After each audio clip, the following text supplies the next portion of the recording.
Zdravím vás. Vítajte v mojom chovnom zariadení. Nachádzame sa v miestnosti, v ktorej sa nachádzajú kanáriky. Momentálne teraz táto miestnosť je pripravená pre chov kanárikov. Všetko tak, ako má byť. Klietky sú vydezinfikované. Momentálne sú prázdne. Jednotlivé regály, ktoré čakajú na svojich obyvateľov. Nakoľko sa začína výstavnícka sezóna, bude potrebné do jednotlivých regálov dať vtákov, ktoré budú pripravované pre výstavné účely. Potom postupne sa tu pridružia vtáky,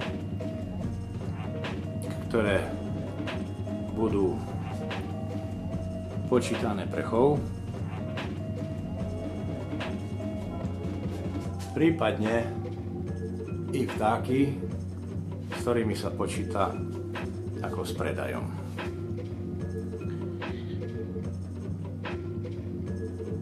Takže toto všetko, čo ste doteraz mali možnosť vidieť, boli moje chovné regály. Súčasťou chovateľskej miestnosti je i počítač, ktorý je pre mňa veľmi dôležitý, nakoľko v tomto počítači mám zaznamenané všetky svoje odchovy v roku 2004 a 2005 sporadicky, od roku 2010 až do roku 2014. Toto je záznam odchovov do roku 2014, kde si vediem podrobne každý jeden zápis i s konkrétnymi kladmi a nedostatkami, ktoré sa mi v chove vyskytli. Takéto záznamy mám urobených na 50 párov, ktoré zvyčajne dám.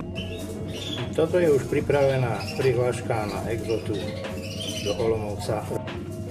A toto sú už farebné kanáriky červené intenzívne, ktoré sa pripravujú na výstavu na exotu do Olomouca v tomto roku. Poradí kolekcia. Toto sú neintenzívne kanáriky. Kolekcia. Toto sú jednotlivci.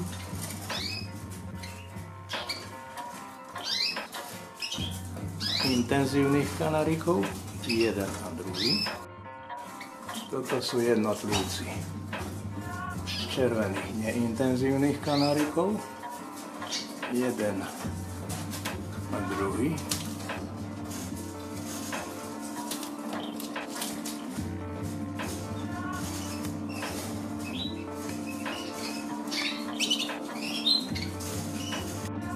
Toto je kolekcia kanárikov jaspisových, konkrétne červeno-černé mozaikové,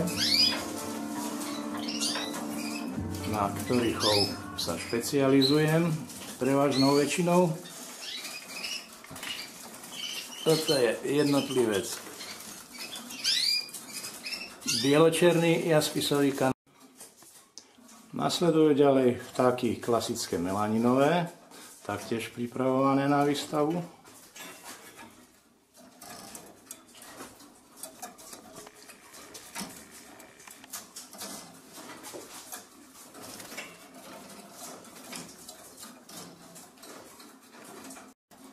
No a potom sú to už samé jaspisové kanáriky.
No a toto je už dvojfaktorový jaspisový kanárik. Žltohnedý. Pýcha môjho a prvýkrát v tomto roku som sa dopracoval k achátom. Dvojfaktorový achát, červeno achátový,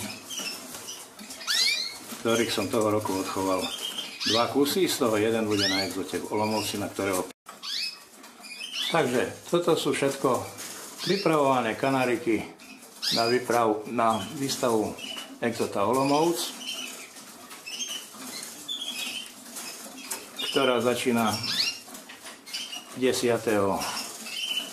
októbra.